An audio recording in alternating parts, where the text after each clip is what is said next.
Hello, everybody. We are back. Our players are set up. We are about to start our last round of the evening. We have Lanny Huang against Michael Arnold. I'm Michael Hoyp. I'm joined in the booth with Flint Espil again. All right, we've got our last match tonight. What are? I guess let's just go to the decks right away. I guess. Yeah, let's go to the decks. Yep. Yeah. We're. I'll bring up. I guess I'll quickly show what they have available. So Lanny has Growtog, Replenish, and Burning Parfait. He's playing Burning Parfait tonight. Mike Arnold has Star Spangled Slaughter, Dead Guy Ale, and the Secret Force, the Natural Order combo. He's playing Star Spangled Slaughter. So let's take a look at our first list. We have the Burning Parfait list from Lanny. So this, let's just take, I guess, first we'll say, yes, we understand that Lantex has been banned. That was announced. We are continuing our series as if it were not banned. We are finishing our series. So this can be a little more a final goodbye to the Lantex list.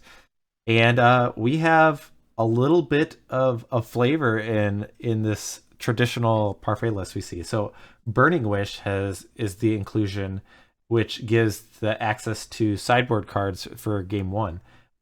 So cards like Innocent Blood or Duress, Devastating Dreams, Hull Breach, Pyroclasm, Last Rites, Armageddon, Replenish, Deep Analysis, Spontaneous Generation, Haunting Echoes, or Decree of Annihilation. Is that the red one?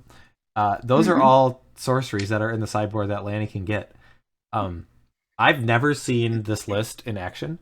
I don't think I've ever Same. seen an actual Burning Parfait list prior to this tournament. So I'm kind of excited to see this, to see if the Burning Wish gives it an interesting dimension. But I I've guess going back to like the roots of what the Lantex Scroll Rack Oath strategy, uh, basically the draw engine of Lantex plus Scroll Rack gives you a huge selection of cards and card advantage, and then having a card like Oath of Druids, while you're only getting Shard Phoenix or Ancestors Chosen, can really deter your opponent from flooding the board until they have a way to respond to Oath of Druids, which can give you some time. Um, Looks like you were. Did you have something that you wanted to say about this list? yeah, I was just gonna say I don't think I've ever seen anyone run Last Rites or Decree of Annihilation in pre-modern at all. So kind of fun. We'll see what he ends up running Wish for. Yeah, yeah, I would be excited. I mean, I don't remember what it costs to cycle that thing, but maybe he's just gonna hardcast it too. but all right, let's take a look at Michael's list. So the Star Spangled Slaughter list. So the blue, white, red mid range deck. So Meddling Mage, Lightning Angel, and Mother of Runes, plus a couple of Exalted Angels.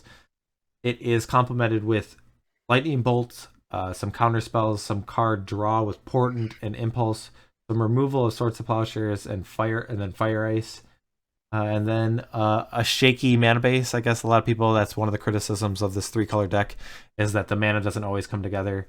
You're kind of split evenly among all the three colors, so it's not like a splash of one. You're kind of pretty heavy in all three. I guess red is probably the lightest color with just bolts and the lightning angel though, and then fire ice. But you can always cycle in ice. Um, you've played this deck before. You've had some success with it. What do you like about this deck, and how do you think it lines up against this Burning Parfait list? Yeah, I mean the version I played was a little different. It was much more, not much more, but it was more of a tempo deck. It didn't run counter spells. It ran things like Memory Lapse. I don't think the deck was necessarily great, but I kind of lucked out in some of my matchups and really lucked out in the finals of a monthly where an Elvis player had to mulligan down to like 4 cards in the last 3 games of the finals. So I do like the deck. I think it should be called Angel McAngel Face. I don't know what the Star Sprinkled Slaughter bull like nonsense is, but I think it's fine. But I haven't tested this, and I have it on strong authority from another pre-modern player that this match is miserable for Mike Arnold. That there's just no way that Mike Arnold could win. So I will not reveal my source, but I'm curious to see how this plays out now. I would say, I mean, if you're looking for an aspect of ways to win, it's got to be involving like keeping a meddling mage in play, and then just like having Lanny's draw be really awkward, and then maybe like some well-timed counter spells. But even then, that seems pretty optimistic from Mike's perspective. So I agree. At least like, and I guess the sideboard there's not as many ways to interact with enchantments as I'd like. So I guess there is annul and cleansing meditation, but um, yeah, I do agree. I think that Lanny is favored. So Yeah. we'll see if that's how things play out. Let's jump down the match. If you want to let our players know that they can begin, we'll get things kicked Yep. off because one thing about land tax decks is sometimes they take a Oh while. So goodness. it looks like Lanny has gone down to 6. And Mike Arnold, the mulliganing, is he keeping his hand? I'm not sure. Did you see how many cards he had? I did not. I'm pulling up the deck list just to kind of look at it as we talk through it. So I have it on the side here. It sounds like the lack of disenchant effects really is where Mike Arnold's going to struggle. I mean, he does have a couple in the main and then like 3 more on the sideboard. But he's going to start things off taking a pain of damage to play a Mother of Ruins. And then Lanny's going to cast a land tax off a Gemstone Mine. Oh, I guess first he Enlightened Tutored, and then he put the land tax on top and then played it. So the Gemstone Mine is at 1. I guess that's something that I've seen in a few lists of Gemstone Mine in the Parfait lists, which is kind Oath of a is the cute. card, by the way. The Sorry. Druid's okay, named with the Meddling Mage. Yeah. But I was saying that Gemstone Mine is a cute way to get under a land tax by using it a few times. So One of those instances too where it's kind of nice for Mike Arnold to where he can just straight up name Oath instead of Swords to Plowshares, right? Like you have to think about it like Swords is, Public Enemy #1 a lot of the times to a meddling mage, so you almost have to name that with mage, but Oath is obviously going to do more damage in the long term, but he still has to worry about Swords. So the fact that he gets to run out Mom and then the mage on Oath yeah. means that he's kind of covered against both cards here. The issue though is like what the next couple of turns look like for Lanny and how much card advantage he might be able to bury Mike Arnold in. We'll see how things go. Well, I'm trying to think of the removal spells. I mean, I guess Burning Wish can get Innocent Blood, which doesn't target, but Lanny's interaction pieces are.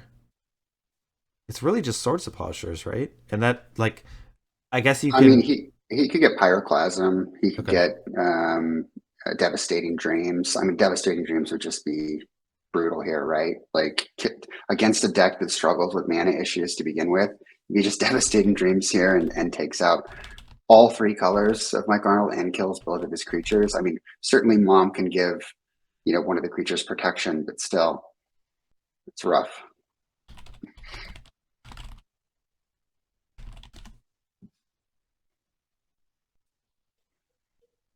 All right. So Meddling Mage is getting in there. The Mother of Runes staying back at home, ready to protect Chris Pakula. So, but Lanny's got the Scroll Rack land tax engine. Oath of Druids is the card that's been named from Meddling Mage, Gabe.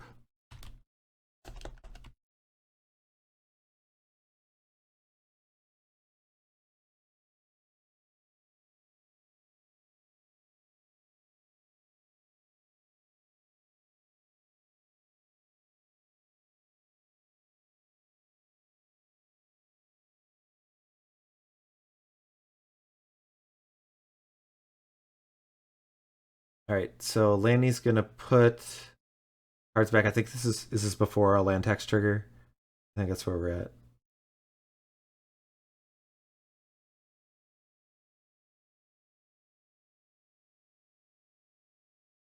So, without a ton of pressure from Mike, then Lanny's able to kind of set up his engine going.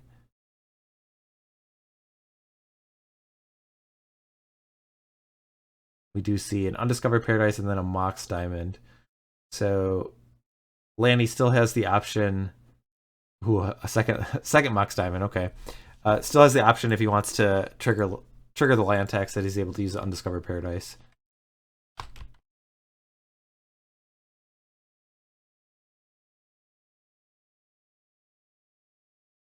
and then adds another land tax. Okay, I guess so. One thing that's sometimes problematic. I don't know if it's necessarily problematic, but like if you use the land tax that you're adding cards to your hand, you're not able to like deploy them because you don't want to play too many lands.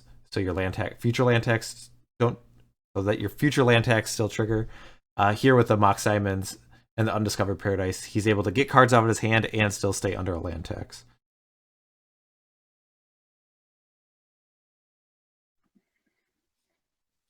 I mean, I think the game is just over. I mean, it's certainly not going to like resolve in a short amount of time, um, since Lanny's deck is not quick to kill typically. But yeah, I mean, like in terms of, and I mean, like Mike pretty much did what he kind of needed to. Like he has the most amount of disruption he can really expect, like with Mother of Runes and then Meddling Mage, and it still Yeah. probably won't be enough. I mean, like he needs to apply more pressure, and assuming that he doesn't, then Lanny just has a ton of time.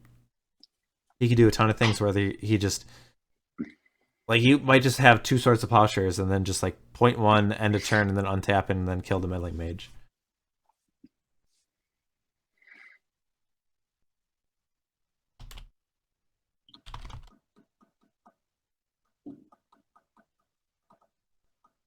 All right, so Lanny's gonna put.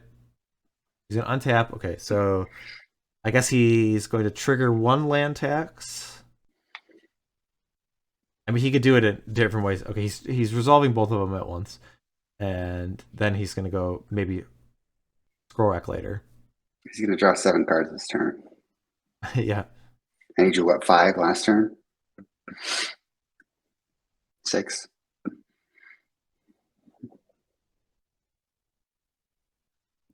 All right. Adds a bunch of basics to his hand. So what is how does Lanny progress at this point? I mean, like he's in control. I guess I need to update his life total. He's not really afraid of anything out of Mike. What is he looking to? How is he looking to close the door? I guess. Very slowly. Very slowly. He's just going to continue to gain incremental advantage, right? I mean, even if he has to like eventually hard cast a Shard Phoenix or something Yeah. to wipe Mike on his board. I mean, I think Devastating Dreams is actually a pretty good start, or maybe he gets double swords to plowshares and then he Devastating Dreams and then he, sculpts for another couple of turns and then, actually plays a Shard Phoenix or just gets Mike Arnold the scoop. Yeah. I guess I mean like other ways like adding more Mox Diamonds to the board is valuable. So Absolutely. That's a big step, towards that game plan. looks like he has less of things like adding like Sylvan Libraries um or a Silence like or a seal. He has one Seal of Cleansing. Like those would be cards that you can kind of like add to the board while still like land taxing and kind of improve your position. But that's kind of one of the things that I don't know if it's necessarily that thing that like people got frustrated about, that it just felt like you're in a losing position for so long, and like Lanny's going to keep things like take things slow and just kind of keep this advantage and make it slowly build up a position where he's well, I made the point when you have Ivory Tower, I guess already, like it's kind of like Mike's not even out racing this damage. So So Mike's a trooper, but I think if I'm in Mike's shoes, I'd pick my cards up right now.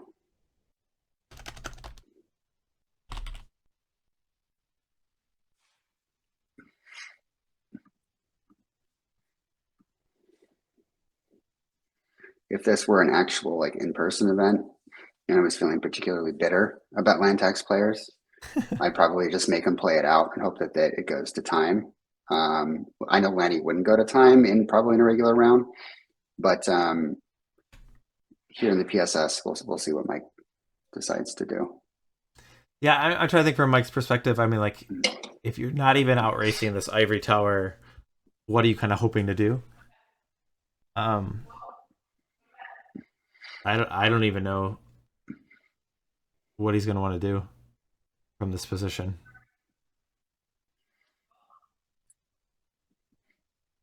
I mean, he can't stop tax from happening here. Lanny's just going to continue to draw 7 cards a turn. He's going to continue to gain life, so he's going to outrace anything that Mike can do with his board presence. Mike, I mean, if I'm Mike, I just play my gemstone mine at this point. It's really just prolonging the inevitable, not playing it.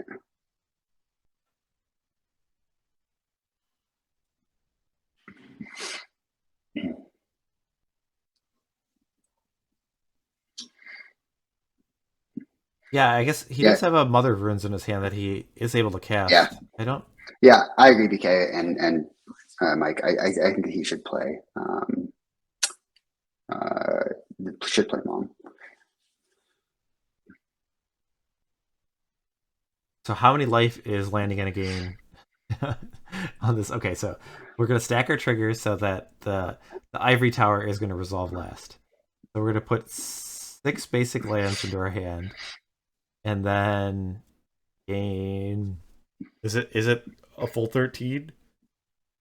It's a lot, but I mean, like, so BK saying, and more creatures has Lanny break. Well, all Lanny needs to do is find another Mox Diamond and hard cast a Shard Phoenix. Like, I mean, he just has infinite options here, kind of depending on what Mike Arnold has to do. But eventually, he'll get to the point where he's going to destroy Mike Arnold's lands and just lock him out of the game. But the problem with the land tax decks that we see over and over and over again is just he's going to get there eventually, but it's just going to take some time to do it. Goes from 11 to 21, so 10 life.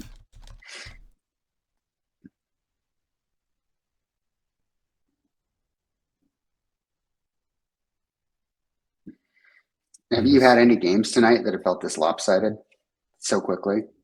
Yeah, well, but part of the first match was a lot because of mulligan decisions. So, an engineered Okay. plague, presumably naming human, takes care of the Mother of Runes. I Yeah. guess that could be a reason why you're not playing more Mother of Runes for Mike's hand. But either way, Mike's had enough, and Lanny goes up a game. Let's take a look at our sideboards. All right. Which deck you pulling up first? I have Mike's deck up.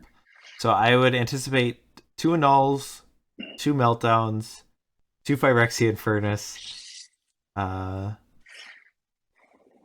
Cleansing Meditation. I would expect all those to come in. That's 7 cards. What would I take out? Bolts, Fire Ice.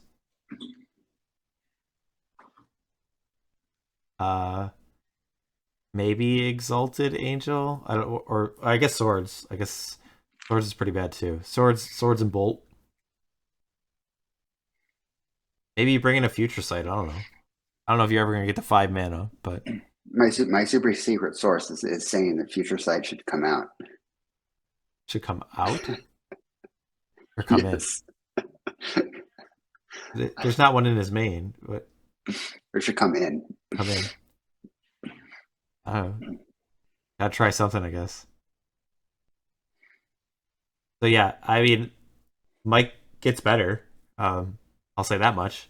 I mean, like, I still feel like it's still an uphill battle, but yeah, because I don't think I want the burn spells or the removal spells. I don't think they do No. anything. So at No. least Fire Ice can cycle. All right, looking at the Burning Parfait list. So I guess one thing to note is because of all those bullets, because of the Burning Wish, there probably is a little less sideboarding with this version.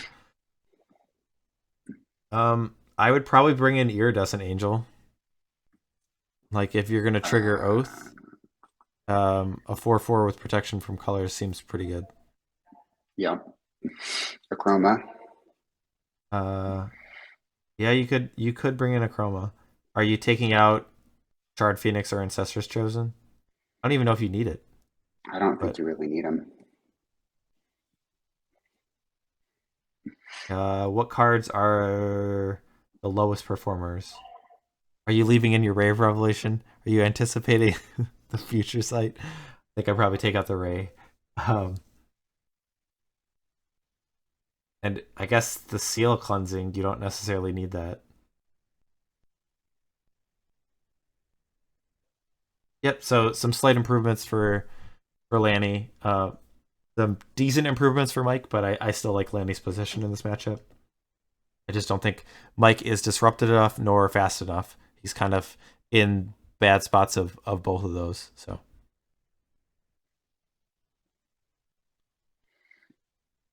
All right.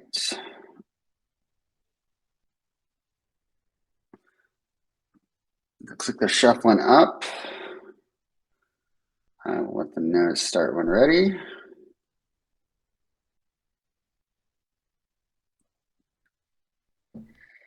Let's see if they actually see it this time, or if Lanny sees it in like 15 minutes and panics. yeah, Flint's referring to was that last week or was that a previous week? Either way, Yeah. Flint had said like you can start, and then apparently the message didn't come until like 20 minutes later, and Lanny's like, wait a minute, have they not been watching us this whole time? Like, there's no way, and no, we caught it all. It was just a delayed message. So BK wants no spoilers for tonight, so I will try and not say anything.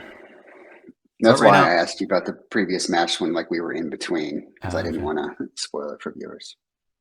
So Lanny up a game. He's gonna take a mulligan. I mean like this still just feels like a match where I'm not that upset to mulligan. I feel like you have the time to kind of recoup that card disadvantage. I just don't feel like Mike is pressuring you in any meaningful way to really make you feel like you're missing that one card is really bad. I feel like if I'm Mike Arnold, I just want like turn one Mother runes, turn two Mage on Oath, turn three Mage on Scroll Rack, turn four Mage on Scroll Rack, turn five Mage on Scroll Rack, or something like that. Like that's just what I want. I just want to be like, there's no way you're going to get your engine online. I'm gonna have a ton of pressure, and you can't sword or oath me. Well, I think that's like his best draw. what if you did um oath swords? I guess you don't need the removal spells if you have a mother of runes. But I would Yeah, say exactly. So if you you just sneak named that out like turn one under a swords. if you named like burning wish and oath and then just attacked. Yeah, I guess it needs to be like scroll rack, then burning wish. To be fair, I always forget about burning wish in this build. Mhm. Uh, but but it's just like I want like a grip of like four meddling mages in my hand. That's what that would make me feel better about this matchup.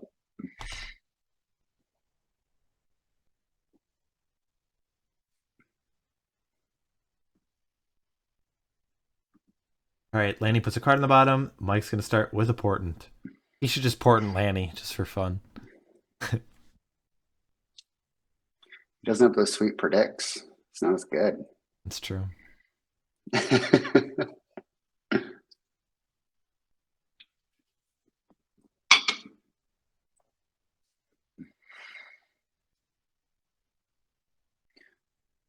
All right, Lanny's gonna start with an undiscovered paradise and a mox diamond, pitching an Mercy and undiscovered oath. paradise, a land tax, Ooh, strike and an first, ivory strike tower. hard, no mercy.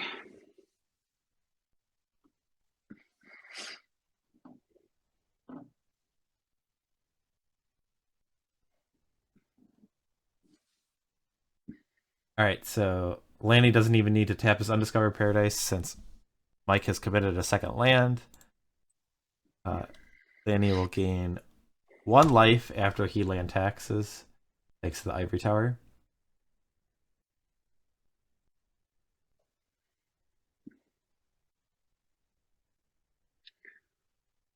Jared just said, this is going to take a while. Is it? I don't know. I mean, that's a pretty strong start. And there's not a lot of white mana on Mike Arnold's side of the battlefield. Well, I mean, I mean, like I would say, like Mike got to the point where I mean, like it's kind of the same thing. Like this with this ivory tower is kind of like the pressure in a way, like because not that Mike's deck can only deal a limited amount of damage, but realistically, it can't. It can only deal so much because Lanny's just a more powerful deck, and if Lanny has enough time, he's going to be able to execute what he wants, and if Mike isn't able to pressure that, then I don't think Mike really has a realistic shot. There's no card that would just swing things in Mike's favor. I feel like, I mean, Meltdown I guess is probably be the best one here to maybe turn things around.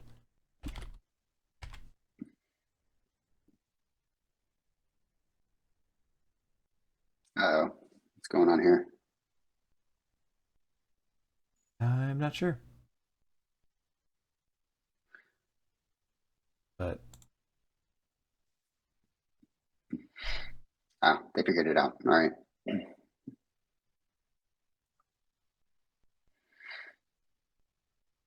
It seemed like there was a Windswept Heath in play, but then he put it back into his hand. okay. No, I don't think Lanny played two lands because he didn't use his Undiscovered Paradise on his first turn, so that would have stayed in play on the second.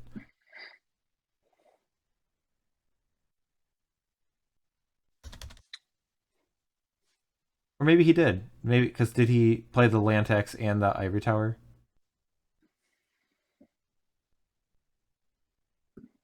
Oh, he didn't return the tapped Undiscovered Paradise. Okay.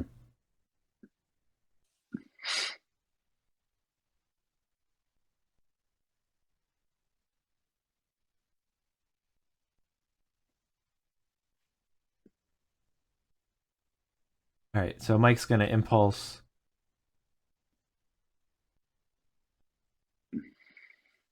Looked like he figured out which card he wanted pretty quickly. Probably White Source, maybe is what I'm guessing. I'm not sure.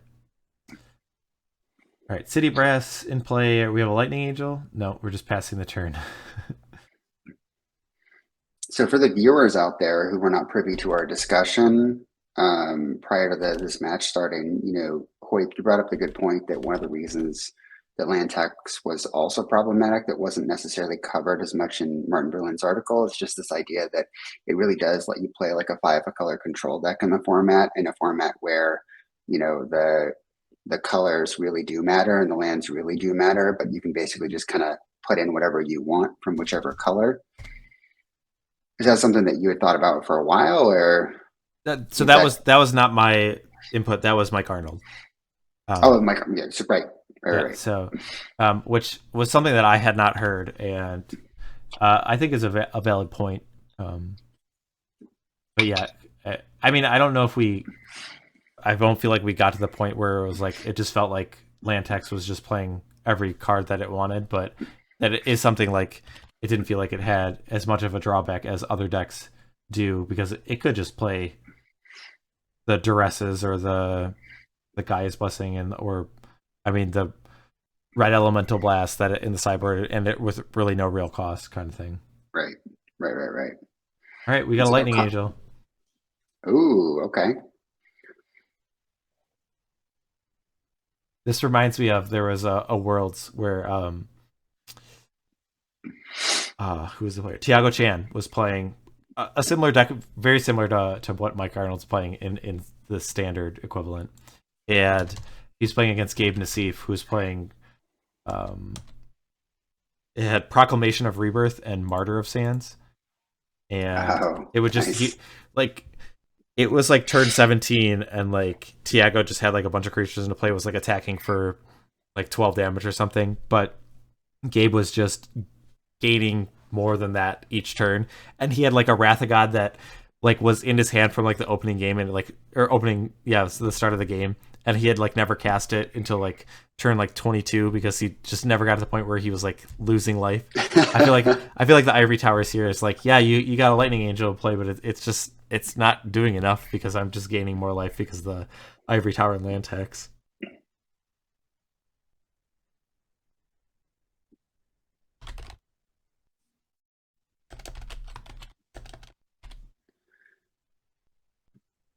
Uh-oh, Mike, can you hear me? You froze up for a little bit for me. Yeah, I can still hear you.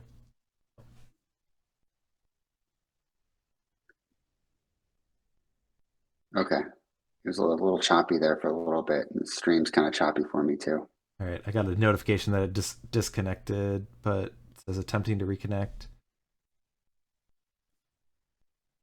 Okay. I think we're good.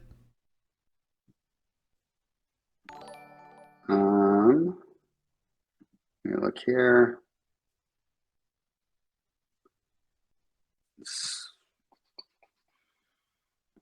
You're coming in more smoothly on my All right, end, but the yeah, stream. I think we're All good. right, we're back. So. We're back.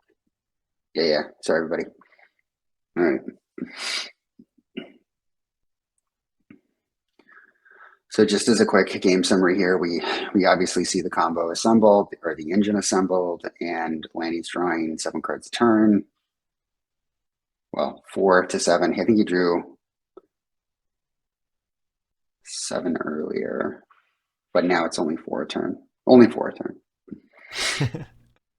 Oh, we got a meltdown. That's exciting, actually. But Yeah. get rid of a Scroll Rack, an Ivy Tower, and a Mox Diamond. Yeah, it's a good one. Yep. So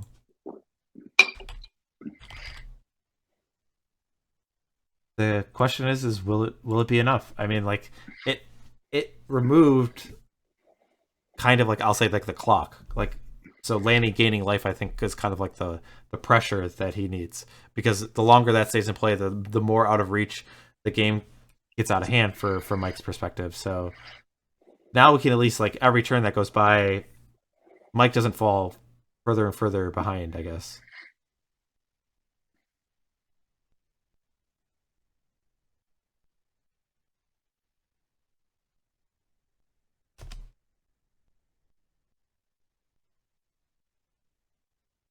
Yeah, Gabe, it did. We're back online now. We had a little bit of a hiccup there. All right, so conspicuously keeping 2 blue open here. Mike Arnold does, and so we see the Enlightened Tutor.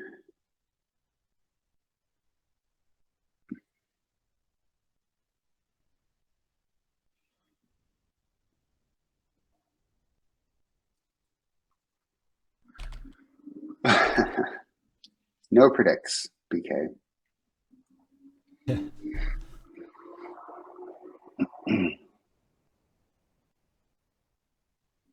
So Phil, MTG Banning, had subscribed a little bit ago. He said, "What deck is Mike playing? I don't recognize any of the cards, Kappa." So do you want to talk about the background behind that joke? Yeah, so Phil Nguyen put together a version of the deck that has all new bordered cards and like alternate printing editions.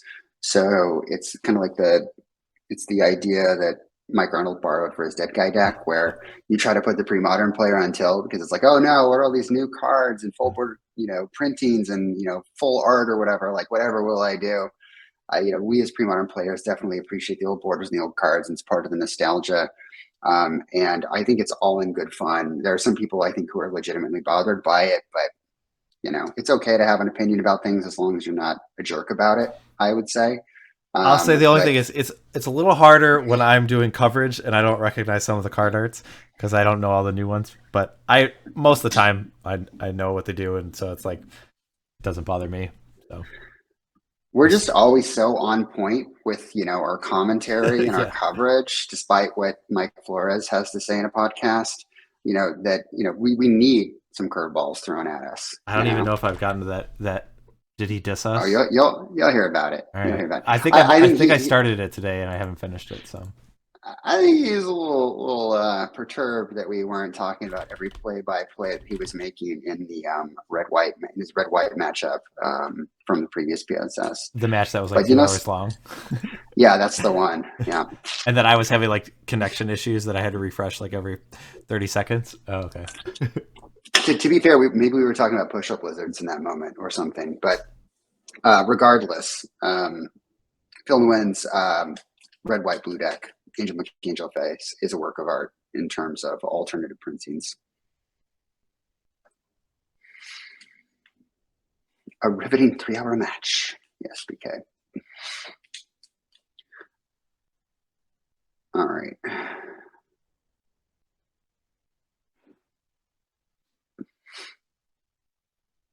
All right, so another meltdown took care of Scroll Rack and Mox Diamond. So Yep.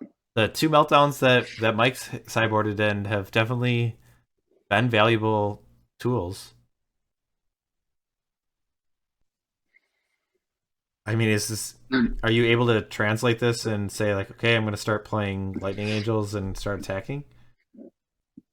I mean, that's what he needs, right? Like, the problem is there's no pressure. And so he's quote unquote blowing Lanny out with these cards, but Lanny's already drawn a ton of cards from the engine. Yeah. And Mike Arnold really needs pressure to follow up. And Lanny's at 31 life. So, he's going to Burning Wish here. What's he getting? What if he just gets Haunting Echoes? Oh, I kind of wanted to see it. He's getting Deep Analysis. Okay. I'll All bring up right. Haunting Echoes. I wonder if he considered that. That'll be a question to ask. Like he has If, the ability to if, cast it. if there was one Exalted Angel in Mike Arnold's graveyard, that might have been correct because there is a Lightning Angel, right? Or did he swords it? Maybe the Lightning Angel isn't in the graveyard. But I think that if like Okay, there's one of each angel there, sure. then that might be the play. There is a Future Sight in play. Ooh, now this is when this deck gets fun. Like when you get to run with the Future Sight. Oh my god! If folks out there have not played with Future Sight, it's a blast. Yeah, Lanny's like, I'm going to draw 4 cards, and Mike's like, I'm going to draw way more than 4.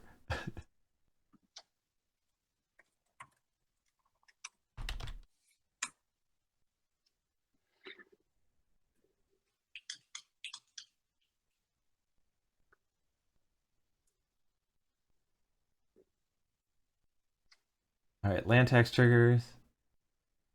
Okay, I'm like, what's the scroll rack hanging out here? But yes, there is an enlightened tutor. Another tutor. Here we go.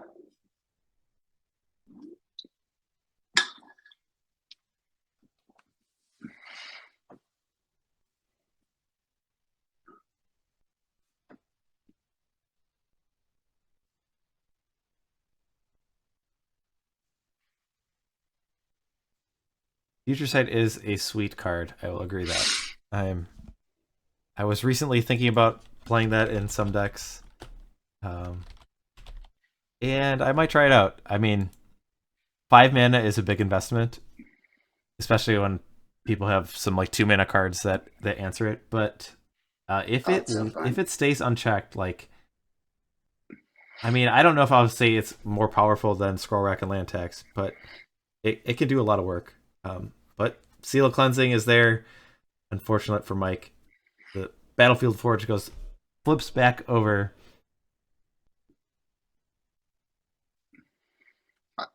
I showed you the version of lands I built that had Future Sight in it, right? I have seen a list, but it was a while ago. I built one a long, long, long, long time ago and shared it with some people. But when you have Horn Agreed and a Future Sight in play and you start like chaining Summer Blooms, you just win. You just straight up win. You can't like lose. It's insane. Did you have more than one? I think you really only need one in that deck. Oh, the Future Sights? Yeah. I think maybe I had two in the deck Okay. because you definitely don't want to see another one on top. But the good news is you can always play a land from your hand to like draw past it. But because you can tutor for it, it's not as big of a deal. But you don't want to clog the deck up with them. I think I put two in the list that I was running. And I also had one Final Fortune in the deck. Yeah, it was fun. Fun deck, but just not good enough. All right. Cleansing Meditation will take out the land tax. Um, Lanny's still got the deep analysis in his hand, right? Yeah. yeah, Threshold not very relevant here since he didn't have any enchantments. What are you naming? Swords? Um, Let's see if he messages the chats. the Future Sight was destroyed the turn before, so it has to be destroyed with the Cleansing Meditation.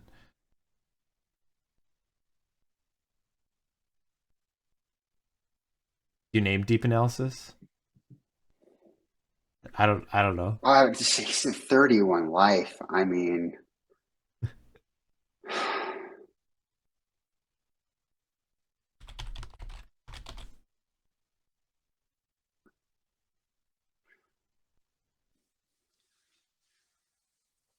All right, Lanny has a backup land tax. So the scroll rack land tax engine back online, and now an innocent blood. So that was brought in. Ooh, That was wow. that was one of the cards from the sideboard. Usually think of it as a burning wish target, but it looks like it was brought into the main deck. So do you think that means that the Oath of Druids are not in the deck? Yeah, maybe he took him out. I mean, Innocent Blood makes sense to bring in, right? Like, Yeah, I mean it's a you fine have all card. this. I guess I was saying like because we didn't see that many cards that he Mm, wanted to bring in, and the cards that you wanted to take out were like, I mean, maybe he's leaving Rave Revelation, but what were the other cards? Um, uh, I thought there were some cards that weren't as impactful. So maybe if you're taking out the Oath package, that you have more room to bring in those little tools like the Pyroclasms or Devastating Dreams and the Extra Duress or Innocent Bloods. I would like to see it in Haunting Echoes though. yeah, yeah.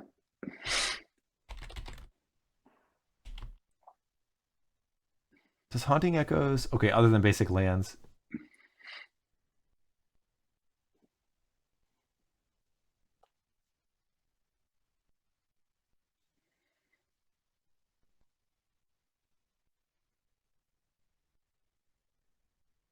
have you ever had someone resolve a Haunting Echoes against you on stream? Or like not stream, on webcam?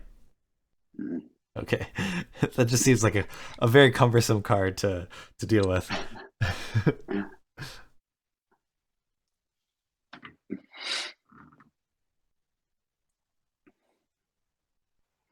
I mean, Lanny's got 6 mana in play. He could just hard cast an Iridescent Angel, right?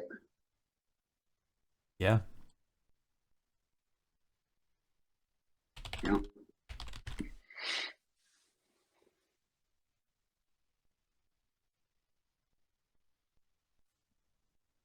and I don't know why we would, because I don't think Lanny's cast any creatures. But do we know if Mike Arnold still has his Swords to Plowshares in his deck? Because that's relevant for a Um Chroma. I thought maybe it was the first game. I thought I saw him like discard one or something. I don't know if he's got to like discard this game. Probably not. I don't think it's a card. It's not really good against. It's only good against a Chroma, and it's fine against Ancestor Trojan, but it's bad against Shard Phoenix and Iridescent Angel. So, Mm. all right, we see a Duress. Uh, Mother of Runes and Lightning Angel are in the hand.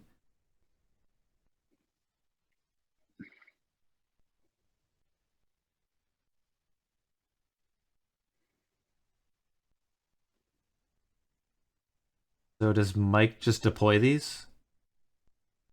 Just cross your fingers.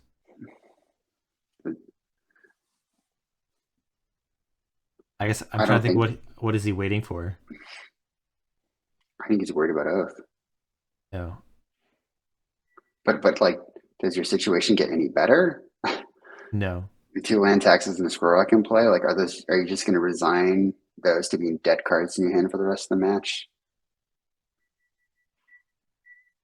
He's just going to wait for a disenchant, I guess.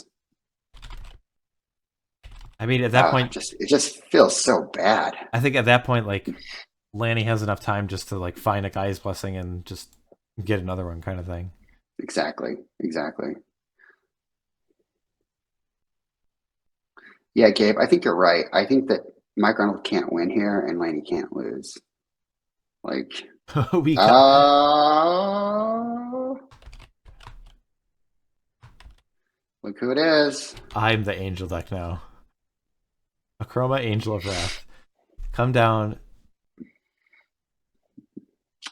Hope you still have the Swords to Plowshares, Mike Arnold. He can put a Mother of Runes. I guess that would only save him four life each turn. I would say he's got Mother of Runes and Lightning Angel. I guess he can't block its red. Never mind. I lied. Oh,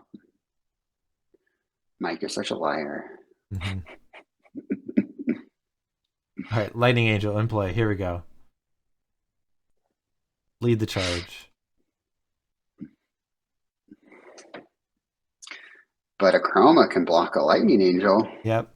This is a sad Lightning Angel where you don't get to attack and even don't get to I block. know. Oh. Ugh. Good God.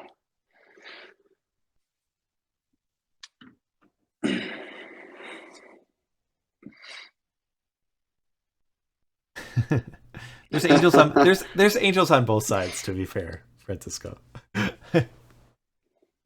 What up, Brent? One costs 4 mana, the other one costs 8. Yeah.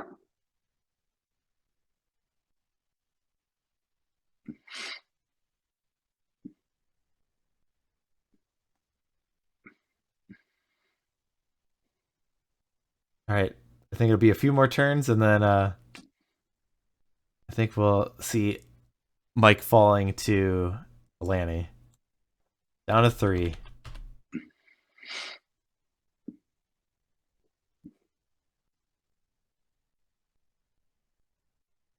I guess you can ice a Chroma for a turn. Get in with your Lightning Angel.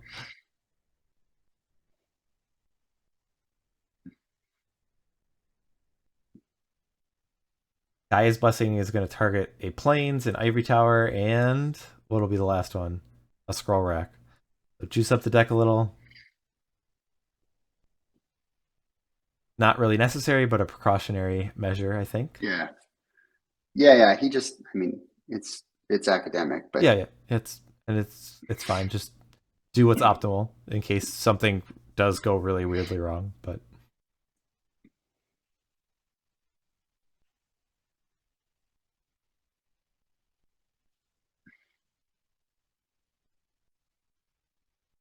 it's playing a Plague here on human again, I would imagine.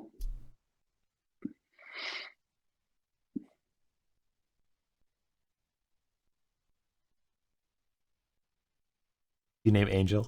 I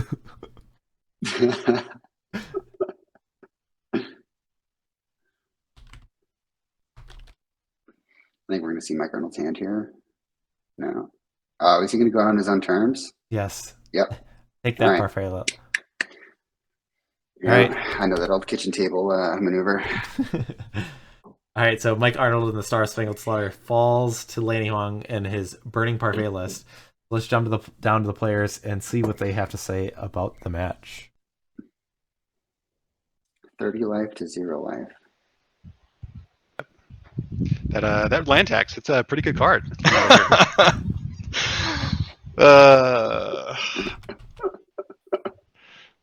Somebody should do something about it, huh? They should. Well, Mike, I could say someone in chat you made very excited by going out on your own terms, because right before you did that, they said, don't scoop, just tap the cities. So, Nice. So yeah. I was prepared though to go out like another way if it ever came down to it, but I wasn't in the space where I could play a force to will. Oh, okay. You know, All right. Go to 1 and then counter a spell. Yeah, we were just talking about how I guess I have to go play middle school now. Where is that land tax is still legal there? Yeah, that it is. All right. As well as Necro. Yeah, I'm fine with that. I mean, they don't have Dark Ritual, so it's all good. Yeah, it's fine. It's fine. Yeah. Well, How come you got Deep Analysis instead of Haunting Echoes with that Burning Wish? There was like nothing in his graveyard. I don't know.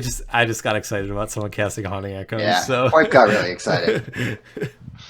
Haunting Echoes on webcam is rough. To the chat, I just turned on the stream for the interview portion so that I can look at chat if somebody's got burning questions. Yeah.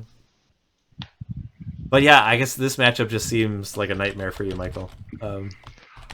It's not bad. Like I did my thing in game 1, but he had a hand that could just even take that out of the water. Because if you do, yeah, he had Mom into Mage. It was sweet, but I was active on 1 land because he had to play the second land for the Mage. Yeah. I had a Mox Simon start, so yeah, he could have spent the Otherwise, entire game on 2 lands, and then my only out would have been like Burning Wish. So, but because I had the full boat of Mox Diamond, Land Tax, Scroll Rack, I was in really good shape.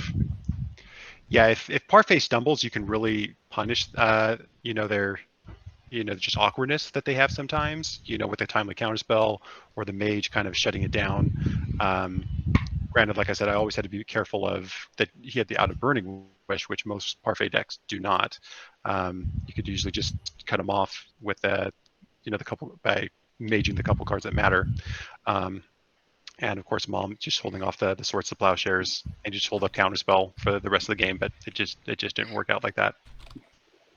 I mean, BK, I stuck a scroll rack in the end, so can't melt down more than twice if you only have 2 in your deck. Yeah. No blessing in the Angel McAngel face deck, Yeah. unfortunately. So- No. So this is I like want to teach people about how to play land tax, but it's pointless now.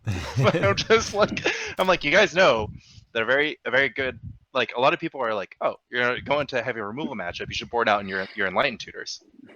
I'm like, why would I board out my Enlightened Tutors? Like, I know I get 2 for 1 if they have like the counterspell disenchant, but like I have to have the engine.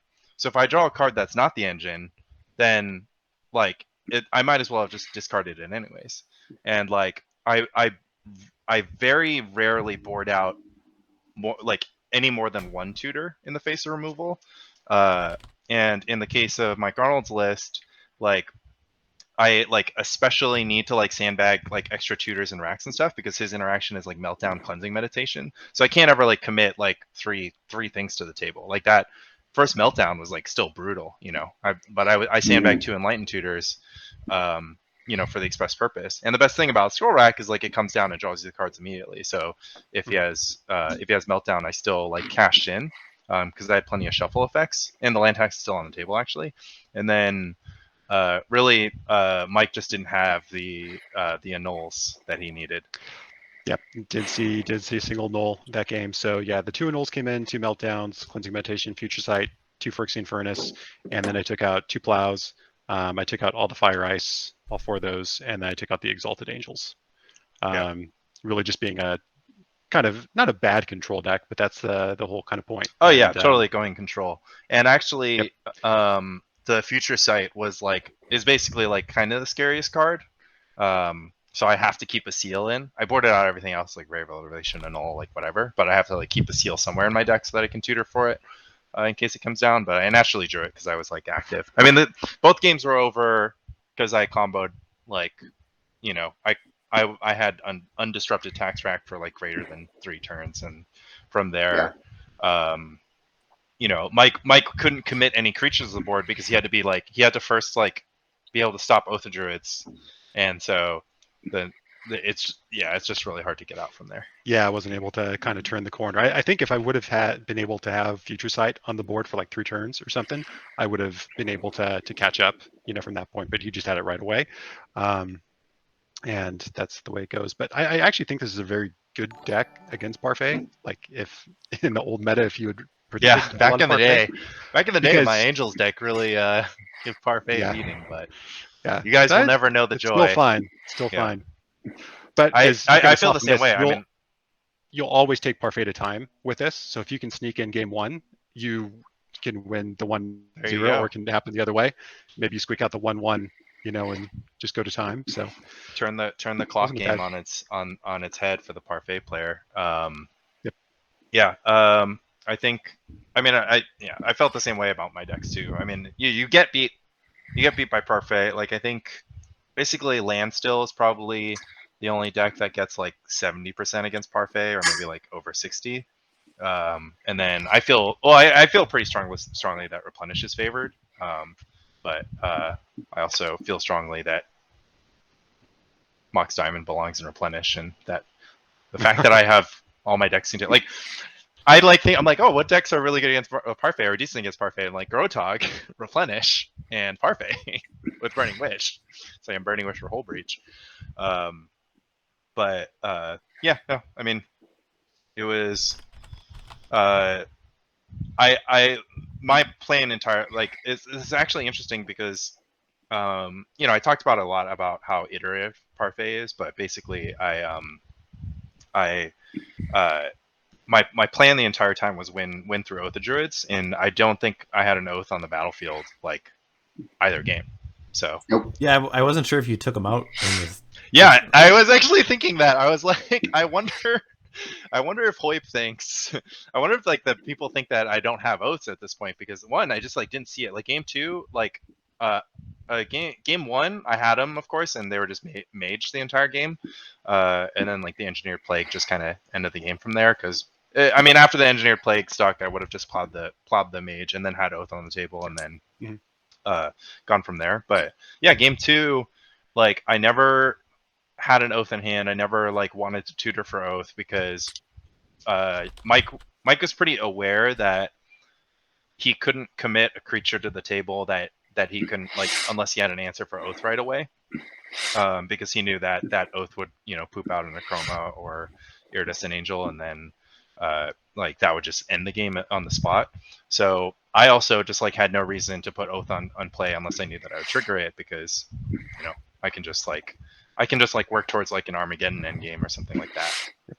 Yeah, I think it was when you played the Innocent Blood from your deck as compared to like, and I think when we mapped out your sideboarding, I didn't see that many cards that you wanted to bring in. So I'm like, oh, maybe you just brought in like cards that are Burning Wishable and took out the Oath package, but that sounds like that's not what happened. It was just some weird draws. So it was Zorb, Annul, all the like enchantment removal, Zorb, Annul, like whatever, and then brought in Pyroclasm, Angel, Duress, Innocent Blood, and a Chroma. So Angels, Duress, and my like 2 cheap removal spells. Because I just need like a lot of answers to Mage that have different names. And I actually thought about this. That's why I'm playing this version of the deck, actually, because traditional Parfait does get a little hung up. Like you can just lock them out if you Mage on Swords, Mage on Oath, and then just have counter spells for whatever nonsense, like Hardcast Shard Phoenix from that point. So Burning Wish kind of helps that out. Yeah. I'm just so mad. This deck is so cool. I was like testing it with Mike. I'm like, wait, Burning Wish for deep analysis? Like, I'm gonna draw 4 cards. Like, I was just like, this is so cool, and I just like don't get to do this anymore. Like, I'm just like done. I can Burning Wish for deep analysis in some other scrubby deck, obviously, but like this particular build, like, you know, I was just like most people would think that I'm like, I like, you know, make my decks, I like change the cards in them, and then I just go like, oh, by God, Lanny, you're a genius. You've done it again. You've made an incredible deck. But the actual reality is that I don't know that I'm a genius until I start playing the deck. And then I'm like, by God, Lanny, you're a genius. This is the coolest deck ever. I'm like, this is so cool. This is so fun. And as I say again and again, the fun is what gives you the plot armor. So. all right, well, the game ended with both of you with an angel in play, so you guys are both. Angels. No matter what, post sideboard, Angels were gonna win the day. So. Is that what you named with the engineered plague at the end there? Did you name it? Yeah. That was human. I did actually need to like. I had like a moment where I was like, "Are any of these human angels, or doesn't matter?" Just the Mistform Ultimus. Yeah. Yeah. Mistform Ultimus. Mistform Ultimus can really get stoned by three engineered plagues naming anything. I would say when I used to be on Magic Online, and they used to do a trivia thing, and they just like blanket banned like Mistform Ultimus, like as an answer, yeah. Not an answer. Like, so like anytime that it would be like, what card is it? Like it's excluded from any of the answers. So Hoyp, are you describing like a chat room that Yes. was like /join Yes. trivia? Yes. In those days? Yeah. There was someone that was like, I can't remember the username, and they were legendarily quick and really like smart. Like they knew everything and they were really fast at typing.